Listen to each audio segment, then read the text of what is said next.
I'm Steph Strickland with EAA Spirit of Aviation Week EAA Together Initiative, and I want to introduce you right now to Thunderbird 2. Everyone, please say a big hello to Major Trevor Aldridge. How are you? Good, good. Thanks for having me on. Appreciate it. Absolutely. It is our pleasure. So I want to talk to you about the moment that you found out you had made the Thunderbird team. What happened? So that was an interesting moment for me. So I actually applied for the team for 3 years before they finally gave up and let me on the team. The third year, I almost didn't apply because at the time I was teaching what we call Introduction to Fighter Fundamentals in Texas. And it was my third year to apply. We'd already got an assignment to go back and fly the F-15 in England. And I knew that if I got on the team, that it would mean a very, very short time to move over there. So I went to my wife and I said, I don't think we're going to apply this year. And her initial reaction was, yeah, you're not applying. Like, we're moving to Europe. Like, you're not applying again. So she came back to me a couple of days later and said, go ahead, apply, which was great because now the burden kind of fell on her as opposed to me for if anything did happen. So what wound up happening is we wound up moving to England. I got requalified in the F-15, and then we were there for about 3 months, 3.5 months. My wife had just unpacked the last box in the basement, and she was like, hey, look what I did. Like, come down to the basement and check it out. Went down to the basement, and about 5 minutes ago, I had received the call that we had made the team. And she was like so excited to show me, like, hey, we are here. We are moved in. And I told her, I said, babe, do you want the good news or the bad news? The good news is this looks amazing. The bad news is we have to repack it up right now and move back. So the entire move in England for us was about 4 months. But to answer your question, it was surreal, honestly, for a long time. I didn't think that it was real for a very long time. So in fact, now I'm just kind of starting to feel like I might actually belong for a little bit. So, but enjoying it. What was the moment when, as you transitioned into becoming a team member that you went, oh my gosh, pinch me? Is it when you get your custom flight suit? Is it walking up to the jet for the first time? What was that moment like? Yeah, there were definitely a lot of surreal moments that did not feel real and didn't feel like it was, I was where I was supposed to be. I would say that the part that was the most surreal, where I just remember thinking like, wow, this is like really happening right now. I was flying a sortie and I had Skate, the old number 4, was in my back seat. It was one of the very first rides that we had. I was still in my green flight suit, and we were just really learning how to fly the airplane because I hadn't flown the F-16 before. And so I was just we were going out there doing some basic aircraft handling and stuff like that, but we're in a 2-ship. And I'm looking over this red, white, and blue jet, and I was like, this is real. And that was definitely one of the more surreal moments for me. And I remember telling him, I was like, dude, like, we're flying in a red, white, and blue Thunderbird aircraft right now. Like, this is completely unreal. So, yeah, I'd say just one of those beginning flights, kind of looking over and seeing the actual airplane you're next to and realizing kind of the impact of that. Given that you have this history of flying the F-15, talk about the difference between the two and learning to fly the F-16 and how they sort of compare and contrast. Yeah, so I've had the opportunity to fly quite a few different aircraft and get fairly experienced in several aircraft. I've got over 700 hours in the T-38 teaching fighter fundamentals. So we were teaching dog fighting and bomb dropping. I've got just over 500 hours in the F-15. They fly very, very differently than the F-16. So similarities is they're both 4th gen aircraft. Differences are the F-15 is while there is a almost electric type feel to part of the way the flight controls work, it is very much a hydromechanical aircraft. So you have a stick that is a center stick, and you move it, and it moves levers, which moves pulleys, which moves hydraulic pressure, which moves the flight controls. So the input is just it's very consistent in the fact that, and it's easy to make fine-tune adjustments. The F-16 is a fly-by-wire aircraft, which means the stick is on the side and it doesn't move. Technically, it moves about 1/4 of an inch, but really it's all pressure. So what that means is if you're just flying around basic aviation type stuff, it's actually super easy to fly. It's just like small little pressure inputs and super, super easy to fly. However, when you get into very, very close formation position and you're pulling G's and you're doing loops and rolls and stuff like that, it's actually very twitchy. because there's not a stick that moves. It's all pressure movement. And so I had to change my concept of how to fly airplanes from moving a flight control system, and that, is how I move the aircraft, to a pressure system for very, very fine tuning movements. And that honestly took me a really long time. Being on the left wing, my tendency at the very beginning is to be very pitchy. So boss would be there, steady as a rock, making his turns, and I'd just be up there kind of bobbling up and down, spaced enough so that we don't have to worry about, running into each other, but definitely bobbling a lot. And it took me a while to dampen that out, pretty much all through training season, to get to where I could get that jet stable. That has to be such a weird thing to learn it to fly in that close of formation, because it is unlike any other flying you've ever done.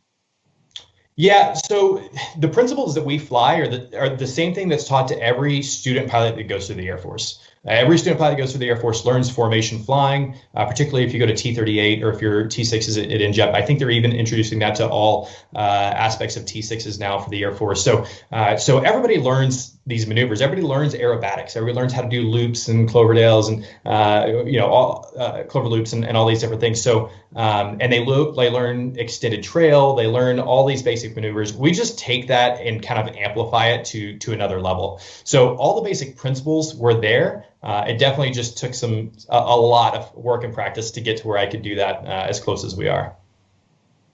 I think it's really incredible to see sort of your path as you transition from these various aircraft. I want to talk about flying with the Blues. You guys did some training, and you actually did your big sort of salute to America flyovers. What was that experience like? So we actually have had the opportunity to spend time with the Blues, unlike I think any other team has in the past. Since 1953, I don't think that there's been a Blue Angel team and a Thunderbird team that has spent as much time together as we had. It really started at El Centro, where their winter training facility is. We went out there for a week, and we would fly over the airfield. We'd throw them in our back seat. They'd put us in their back seat, and we got to work side by side. It was only a week, and after we were done with that, I think all of us were like, oh man, we didn't really have enough time to really get down in the weeds about the differences between the teams, the similarities, how they solve different problem sets. Well, once COVID hit, both teams, as EAA and kind of the entire airshow industry, we were in this weird spot where we didn't know what was going to happen. For us, the season was, we were kind of thinking the season most likely was going to be a loss, and we would see kind of later on in the season what was going to happen. What we decided to do is, here in the Las Vegas area where we're stationed out of, we saw what the frontline workers were doing. Really, we didn't know how dangerous this virus was at the time, and we knew that there were a lot of frontline workers that we would see that were putting themselves at risk without the correct PPE gear to protect themselves. They were going out there and taking care of people every single day. And so we wanted to do something for them. So what we did is we decided to just do a flyover of Las Vegas. And we worked with the FAA and the other agencies, and we flew about 500 feet over Las Vegas, all over Las Vegas, not just the Strip, but the suburbs and stuff like that. And the feedback that we got was incredible. Seeing kids out in their backyard with us raging over at 500 feet, and their reactions to kids that would probably have never gone to an air show otherwise was something that, after we did it, we didn't know how the reaction would be, and it wound up being amazing.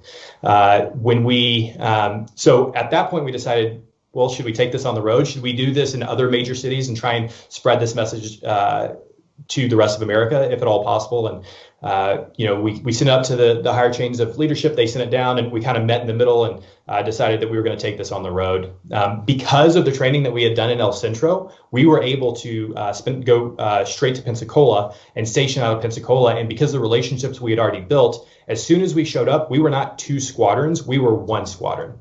And there was no animosity. There was no, I kind of expected a little bit of like friendly rivalry, right, as you would expect. And there was none of that. Honestly, we just immediately became one team. We knew the problem set, we knew what we wanted to solve, and we worked together to make that happen. So from a logistics aspect, it was pretty incredible to see that kind of joint training and how previous training that's done that you may not understand the full effects of can pay dividends later on. Because we would not have been able to do this successfully had we not had that prior training with each other and experience already kind of established. As far as the actual flying itself, yeah, flying, over New York City, over Washington, D.C., over all the major cities that we did with the Blue Angels, with us in lead at some times, and them in lead at other times, just looking to try and salute the frontline workers that were kind of risking themselves and hopefully uplift people that had been spending a lot of time inside. It meant a lot, and it was a great way for us to take those hours and those training times that we would have been spending over the desert, not flying in front of anybody, take those resources that had already been allocated and put them to something good and putting them to something useful that could hopefully uplift people and inspire some people in some really challenging times. They looked incredible. And we are really, really, as always, I love to say this, but, thank you for your service. There's a lot that goes into this to make these sorts of things happen. I want to talk a little bit about your backstory and your path into aviation. Let's go ahead and start with a much younger Trevor. Okay. Let's talk about you when you were a kid and how you found your way into aviation. Yeah, my path is, everybody has a different story on how they got to where they are if they're in the aviation industry. And mine's, I would say, is a little bit of a non-standard path. A lot of my friends had parents who flew or friends of parents that flew and whatnot. So I grew up in Wichita Falls, Texas, which is where Shepherd Air Force Base is. And it's part of the NATO Joint Jet Pilot Training Program.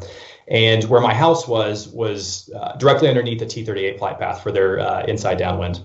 And so I grew up seeing these airplanes flying overhead all the time. And I grew up in a place that was I grew up very poor. I grew up in a home where my mom and dad were not together. I didn't have, I didn't really know what, I didn't have a whole lot of things growing up, I guess. And I didn't have anybody to kind of guide me in the path to say, hey, this is what you want to do. This is kind of the path that you should take. And I had very supportive parents, but not a lot of resources. So I always wanted to fly growing up, but I never really had the opportunity to.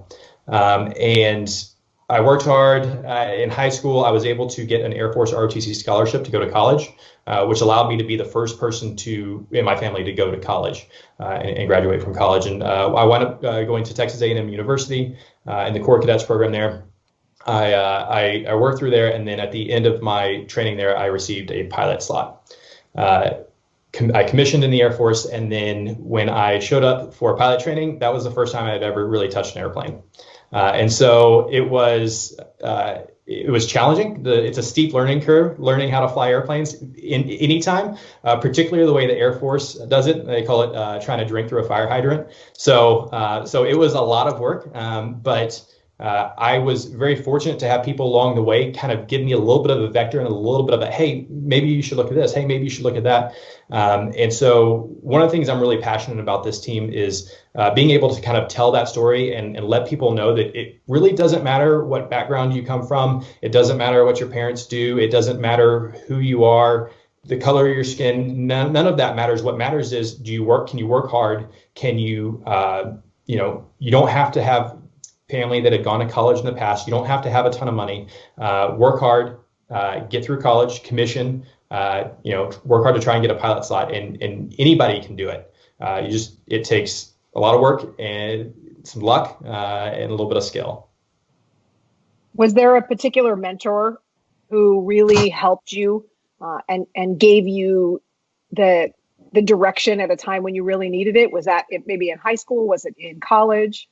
So, I've had a lot of mentors throughout the time, and everybody has taught me different things. The one who's probably put me on the path for the Air Force more than any other is actually my father-in-law. So my wife and I started dating in high school, and I'd have plenty of meals around the dinner table in high school with my now in-laws. And he is an A-10 pilot before. He flies for American now, but he was an A-10 pilot. And at the time, I had these false, perceptions that maybe I would want to join the Navy. And he convinced me otherwise through the course of, several years of dinner tables and this, that, and the other. He convinced me that, if I was going to continue a relationship with his daughter, that I should really go Air Force. And it's the best thing that has ever happened. So like I said, I've had lots of mentors. He was kind of the first person that had been down a path, which is somewhere that where I wanted to go. And so he was able to kind of help guide me a little bit that way. Tell me about the very first time you soloed an airplane. So the very first time I soloed an airplane was in Pueblo, Colorado, as part of what they called introductory flight screening. I think it's introductory flight training now, but back then it was screening. We flew the Diamond DA-20, which now looking back on it is a fairly simple airplane to fly. At the time, it was the most complex, chaotic thing I had ever seen in my entire life. And so we went out and, we had, I'd have to go look at my logbooks, I think maybe 10 or 12 hours before that first solo. And we went out to the airspace, did some steep turns and some very basic maneuvers, and came back and landed. And it was terrifying, but it was incredibly exciting. I had no doubt that that's what I wanted to do as long as I can, kind of after that flight. I love it. What advice would you give for maybe someone who is younger and watching this and who is looking for a path for themselves? What I would say is there's a lot of paths. It's not one path. If you want to fly airplanes, there are a lot of different paths to fly airplanes. There's military, there's civilian, there's different branches. And even if you get specifically into one branch of the military, if you're talking specifically Air Force, there are a lot of paths. There is the academy, there is ROTC, there's OTS, there's enlisting and then going to become an officer afterwards. There is being, a non-rated officer and then applying for pilot training later. And so my advice would be, don't worry about your failures, right? I have failed over and over and over and over again. I've applied for things, have been rejected. I have failed in school. I have failed, throughout all different classes and stuff like that. I have failed over and over and over again in my life. And every time a door shuts, it is very discouraging to think that that's it and it's over. Know that just because one door shut doesn't mean that there's not another door that you can go through. And the best way that you can make sure the doors continue to open is just work as hard as you can, do the best that you possibly can, and then doors that you may not even know are there will be there. But it requires a lot of hard work along the way. I would say that when you run into failures, don't just get discouraged by your failures. You won't be remembered by your failures. What you're going to be remembered by is how you react to them and how you respond to them. And if you can get yourself back up and say, no, this isn't what's going to define me, I'm going to find another way. Just understand that anyone who has done anything worthwhile has failed over and over and over again. So it's okay. Keep working hard. I think one of the things that I really like about this particular Thunderbird team is you all genuinely get along and you spend time, even when you're off hours, hanging out together. Talk a little bit about the sense of camaraderie and teamwork that goes into putting on something like this. Yeah, so there's a couple different facets of that, right? I mean, you have the teamwork that is required for the demonstration, and then you have kind of what happens beyond that. The teamwork that is required in the demonstration is pretty profound. There is an incredible amount of trust that is required from all team members. I'm on the left wing and I'm looking right all the time. So when we're doing loops, I can't afford to look forward and see when we're recovering 400 feet above the ground after a loop. I can't look forward to see, are we going to recover or not? There has to be this trust in the boss that we're going to get there. Four, who's in the slot, has a lot of trust in me that I'm not going to go deep and aft and run into him. There's things that we're doing to try and mitigate that to the max extent possible, but the trust has to be earned over time. It's not an immediate thing, and that's why our training season is so rigorous to make sure that we not only get confidence with each other, but first we get confidence with ourselves and our own abilities to be able to do it, and then use that to be able to kind of develop the trust and relationships, the trust with the other members of the team. Outside of work, yeah, we're all friends. I think that COVID's been interesting. So there's a couple reasons why I think that happens. COVID's been an interesting portion of it, right? Because we work together, so we're around each other every day, and we're not really allowed. It's not a smart idea to go hang out with other people that you're not already around. And so because of that, when we spend time with each other, when we've kind of been allowed to, it's really been with each other, because we don't want to go hang out with a neighbor or strangers at a bar or whatever the case may be. So we wind up just kind of spending a lot of time together, and it's actually been really good, because the relationships you build on the outside, and you have trust outside of work, also will foster into to more openness and honesty when it comes to the demonstration, and making sure that we have trust there as well. So yeah, we have been getting to hang out quite a bit, and it's been nice. Probably not as much as we would if we're on the road. I haven't really experienced that a whole lot, but that is another thing, is when you're on the road, 300 days a year, you tend to get pretty close as well. So that makes sense, and that's a really interesting way to think about how COVID has changed things. You've talked about trust. I want to talk about the importance of the debrief, because I think, a friend of mine, I don't know from personal experience, but a friend of mine once told me, never trust a perfect debrief. There is always something you can do better, and your ability to take feedback and to strive to do it better next time is actually going to make you a better pilot, a better human being across the board. Talk about the importance of the debrief. Yeah, so I've actually thought about this quite a bit recently. The debrief is something that really separates good pilots from bad. And I think that the debrief is something that can be applied to not only being a pilot, but just everywhere in your everyday life.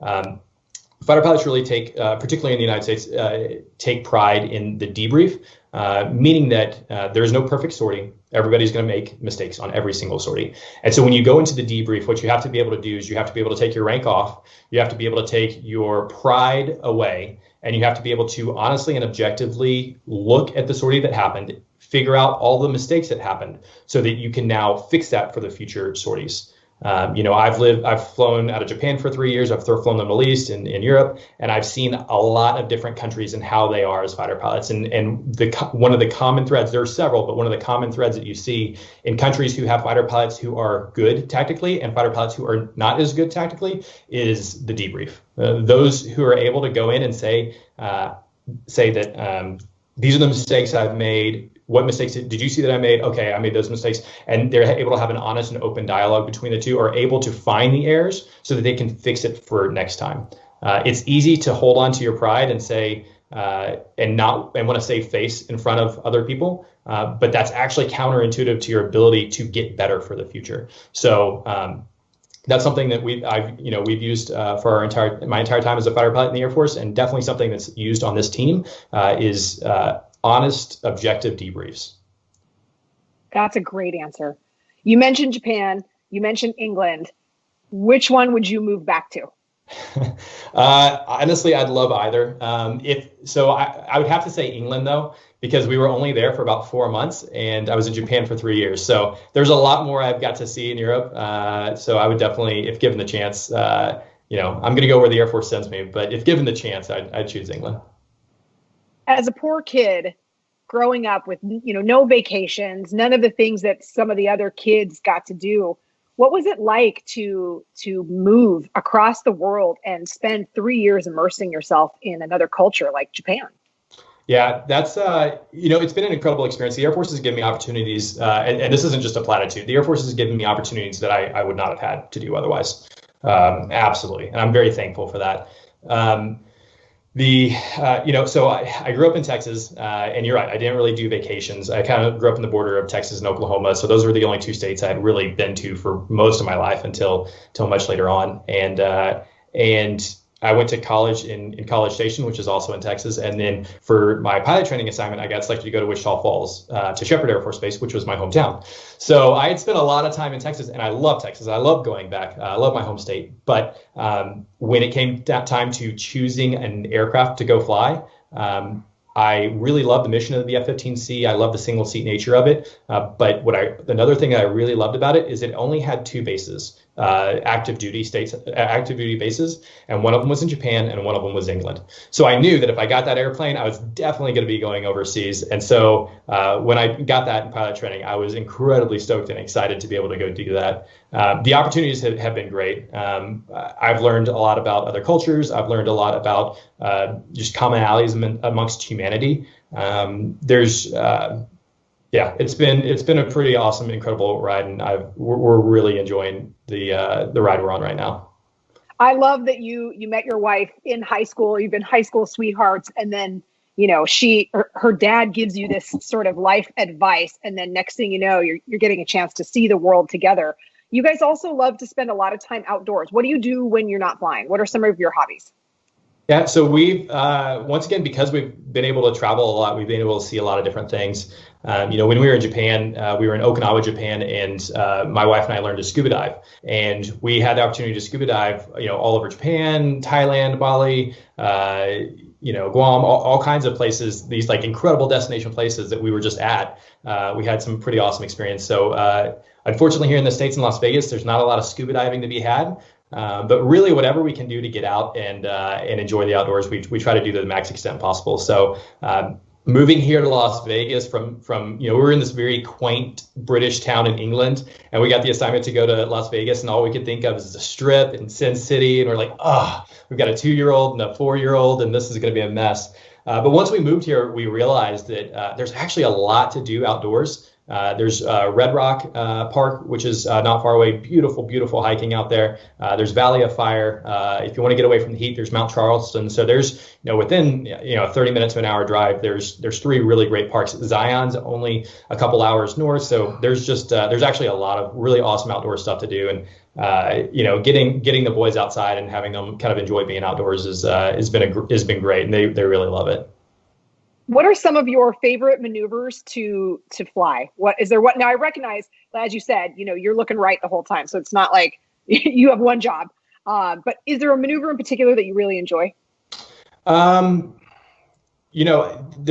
probably be 2. So, I would say the trail to diamond roll is probably the most complex maneuver, the most technically challenging for a number 2 to fly. Because we're flying in a trail formation. So I'm directly underneath boss, 3's directly underneath me, and 4's directly underneath that. So we're all sandwiched pretty tightly together. Boss will start his pull up, and then he'll start a roll left. When he starts his roll left, he'll send us to diamond. So what I have to do is I have to move from a trail position as he's rolling left, slide over as he's rolling left, match wings as he continues to roll, and put myself in a good formation position. So what it does is it requires a roll to the left, a rudder to the left, to match his wings, and then I have to stop my pull a little bit to catch him, kick rudder to the right to stop that position, and do it all just right, so where I'm staying within a foot of where I want to be. It's a very technically challenging move, and I think because it's so technically challenging is why I like it, because it's a challenge, and I've always enjoyed challenges growing up, and so for me it's something that's very challenging to get done, to do very well. You can do it, but to do it very well is very challenging. I'd say the other maneuver that's really fun, just being a fighter pilot and liking to solve problems in a very dynamic maneuver, would be our bomb burst. So particularly the bomb burst cross, the bomb burst hit. We'll split out. We'll go to about 3.4 miles, and then all 4 of us will hit the same piece of sky at the same time. And we'll generally stack about 20 feet off of each other, 20 to 30 feet off of each other. And we're doing 450 knots. So we've got about 1,000 knots of closure. And we all have to cross within for us to consider it a good hit, we all have to cross within 2 ship lengths of each other, all going 1,000 miles an hour. And there's a lot that can happen there with winds, with turbulence, to push us different directions. And so it's very similar to kind of when we're doing our bombing patterns, we call it BSA. It's very dynamic, and you have to, fly, BFM the wire, and there's different things like that where you have to be constantly making inputs based off of what you're receiving to make the bomb land where you want to. It's kind of how it is for the bomb burst hit. You have to assess the wind, you have to assess where everybody else is, the calls they're making, in order to make the adjustments so that you can arrive at the right place at the right time. close to where it's but safe, right?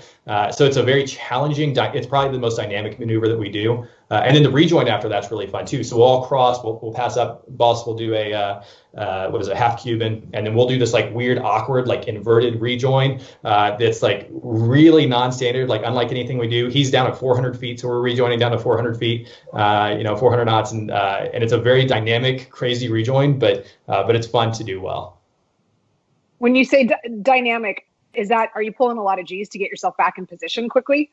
Yeah. So when I say dynamic, I mean there's just a lot of moving parts, right? So there's a lot of variables that are going in, which is what makes it dynamic. That is one of the higher G's that I pull on that. So I think the target is 7.5 G's, but sometimes you need more, sometimes you need less.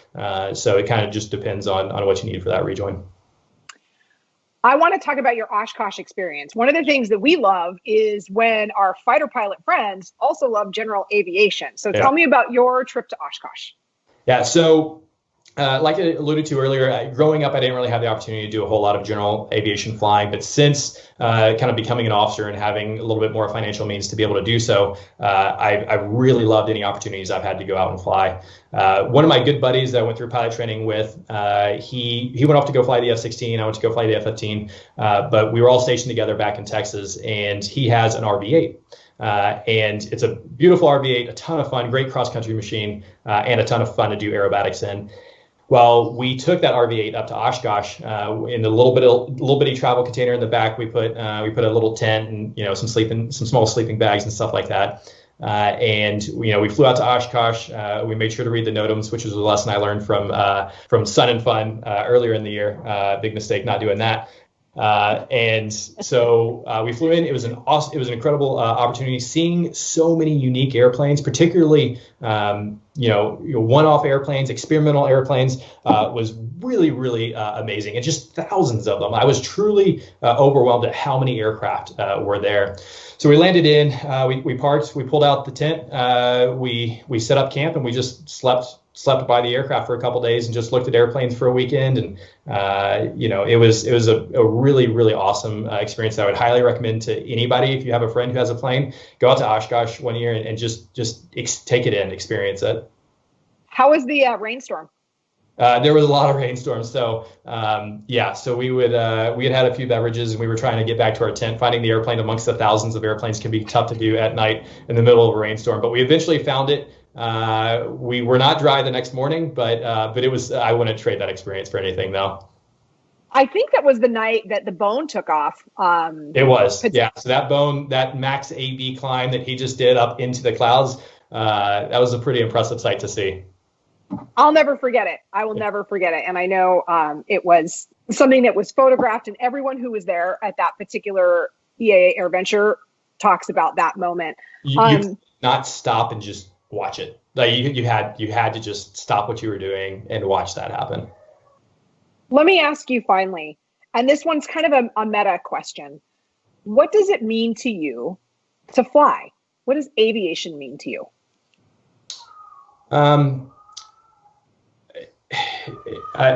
It may seem a little, I don't know, cliche, but to me, it's freedom. When you're flying, it depends on what you're flying, but when you're flying, you can go, for all intents and purposes, your VFR, you can go wherever you want, whenever you want, and there are no limitations. I mean, there are rules that you have to follow, but you can go where you want when you want, and there's a lot of freedom in that you don't have in other aspects of life. For me, aviation has been an opportunity to kind of reach out and go somewhere that to get somewhere beyond where I was as a kid, to kind of grow up and kind of step outside of the environment that I was as a kid. And so there's been freedom for me in that. So both from the opportunities it's provided me and just the freedom while flying, I would say just that feeling of freedom is what kind of flying means to me. Major Aldridge, call sign Dozen, we really appreciate your time. Thank you so much for being a part of this. Appreciate you calling me. And for everyone who has been watching our EAA Spirit of Aviation Week coverage, thank you.